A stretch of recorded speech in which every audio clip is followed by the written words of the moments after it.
Assalamualaikum warahmatullahi wabarakatuh. Saya Ira Nabila Nasution akan mempresentasikan tentang skema akad ijaroh dan ijaroh mutayammit tamlik atau IMBT untuk memenuhi tugas UAS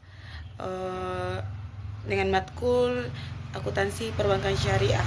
Sebelum ke tahapan skema, kita harus mengetahui terlebih dahulu apa itu akad ijaroh. Akad ijaroh adalah akad pemindahan hak guna atau manfaat atas suatu barang atau jasa dalam waktu tertentu dengan pembayaran uzurah atau sewa dan tanpa diikuti perpindahan kepemilikan barang tersebut. Contohnya yaitu Bank Syariah menawarkan kendaraan kepada nasabah dengan pembayaran ujurah atau sewa bulanan tanpa pemindahan kepemilikan di akhir akad. Dalam skema akad ijaroh terdapat dua pihak, yaitu yang pertama muazir atau pemilik barang atau bank, dan mustajir yaitu penyewa atau nasabah. Akad ijaroh menekankan bahwa pada pengalihan hak guna barang bukan pengalihan kepemilikan. Adapun tahapan skema ijaroh yaitu tahapan pertama saat terjadinya akad atau akad ijaroh yang dilakukan oleh mujtahir atau pemilik barang atau disebut dengan bank, dan mustajir atau penyewa yang disebut dengan nasabah. Pada tahap ini kedua belah pihak menyepakati perjanjian sewa atau suatu barang aset tertentu. Kesepakatan dalam akad ijaroh mencakup jenis dan spesifikasi yang disewakan, jangka waktu sewa, besaran uzurah, serta hak dan kewajiban pada pihak masing-masing. Akad ijaroh menjadi dasar yang mengikat hubungan antara pemilik dan penyewa. Dalam akad ini ditegaskan bahwa pemilik barang tetap berada pada muazir atau pemilik barang, sedangkan mustajir atau penyewa atau nasabah memperoleh hak untuk memanfaatkan barang tersebut sesuai dengan ketentuan yang disepakati di awal. Selanjutnya, tahapan kedua yaitu pembayaran uzurah atau pembayaran sewa. Tahapan kedua ini setelah akad disepakati, mustajir berkewajiban membayar uzurah kepada muazir sebagai imbalan atas barang yang diterima. Pembayaran uzurah dapat dilakukan secara berkala, misalnya bulanan, tahunan, atau periode-periode tertentu dengan sesuai kesepakatan di dalam akad. Uzurah merupakan sumber atau unsur penting dalam ijaroh karena bentuk kompensasi yang sah menurut syariah. Mustajir memenuhi kewajiban membayar uzurah sesuai perjanjian, maka ia berhak untuk terus memanfaatkan barang sewaan tersebut. Tahapan yang ketiga yaitu pengalihan hak guna barang. Pengalihan hak guna barang di tahap ini muazir memberikan kepada mustajir untuk menggunakan dan memanfaatkan barang yang telah disewakan. Pengalihan ini terbatas pada manfaat atau kegunaan barang, bukan kepemilikan. Meskipun barang berada di dalam penguasaan mustajir atau nasabah selama masa sewa, status kepemilikan melekat pada muazir atau pemilik barang atau bank. Karena itu, mustajir atau nasabah wajib menjaga dan menggunakan barang sesuai dengan tujuan yang telah disepakati dalam akad ijaroh. Tahapan terakhir yaitu pengembalian barang saat akhir masa akad. Tahapan ini adalah pengembalian pada saat masa akhir akad setelah jangka waktu yang telah disepakati di awal dan berakhir dan keseluruh kewajiban mustajir atau nasabah termasuk pembayaran uzurah telah dipenuhi, maka akad ijaroh dinyatakan selesai. Tahap ini mustahir wajib mengembalikan barang kepada muazir atau bank dalam kondisi yang sesuai dengan ketentuan akad, kecuali penyusutan yang wajar akibat pemakaian. Tidak terjadi pemindahan kepemilikan barang di akhir karena sejak awal akad ijaroh hanya bertujuan untuk memanfaatkan barang, bukan untuk memilikinya. Dengan demikian, skema akad ijaroh menegaskan bahwa hubungan antara kepemilikan atau pemilik dan penyewa didasarkan pada akad sewa yang sah, pembayaran uzurah, pengalihan hak guna barang, dan diakhiri dengan pengembalian barang kepada pemilik. Skema ini mencerminkan tentang prinsip keadilan, kejelasan dalam sistem ekonomi dan dalam sistem perbankan syariah. Selanjutnya yaitu skema IMBT atau Ijarah Mutayyabit Tamlik. Sebelum ke skema, kita harus mengetahui terlebih dahulu apa itu Ijarah Mutayyabit Tamlik, yaitu akad ijarah yang diakhiri dengan kepemindahan kepemilikan dari pihak pemberi sewa kepada si penyewa melalui hibah atau hadiah atau jual beli setelah sewa berakhir.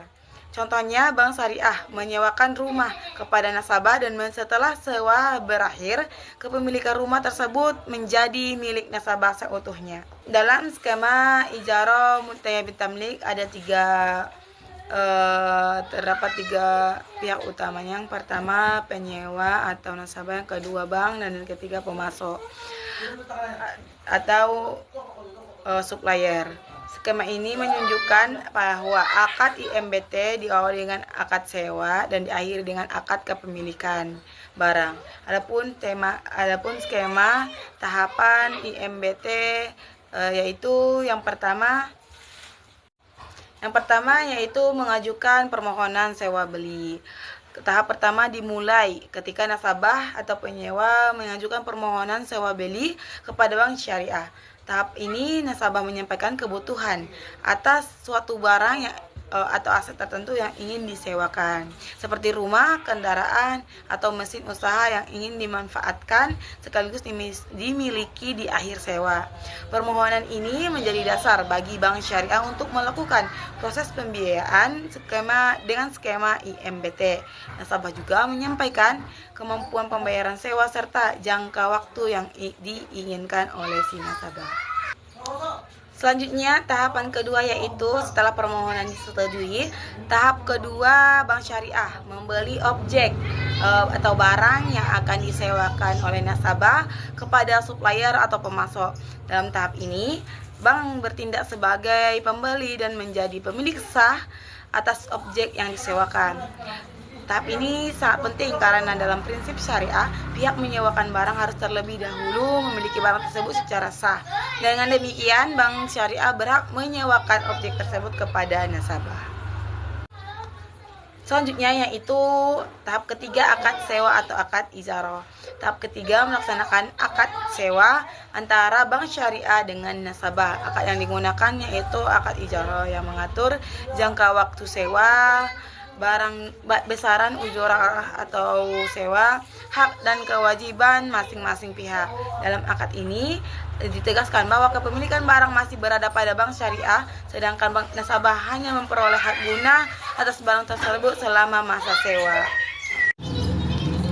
Selanjutnya tahap keempat yaitu menyerahkan objek sewa. Tahap keempat, setelah akad sewa dilakukan, supplier atau pemasok menyerahkan objek sewa yang telah dibeli bank kepada nasabah untuk dimanfaatkan.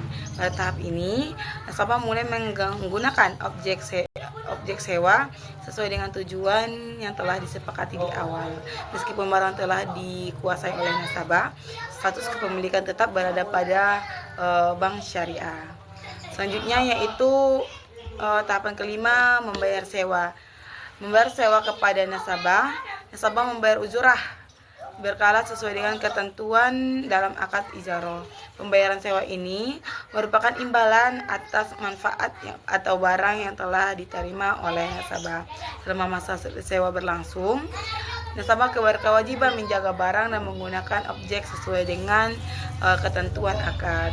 Tahap terakhir yaitu pemindahan kepemilikan. Tahap selanjutnya, tahap terakhir yaitu kepemindahan hak milik atau kepemilikan.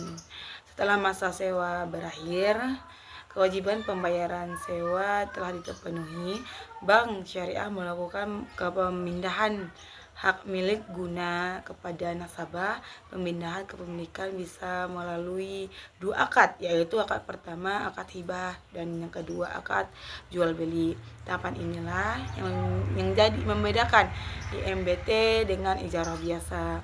Dengan berakhirnya akad, nasabah secara sah memiliki hak untuk objek yang telah disewakan sebelumnya. Dengan demikian, Skema ijarah muntahiyah bitamlik menunjukkan bahwa transaksi dimulai dari permohonan sewa beli, dilanjutkan dengan pembelian objek oleh bank, akad sewa, pemanfaatan barang, pembayaran sewa, serta diakhiri dengan pemindahan kepemilikan kepada nasabah.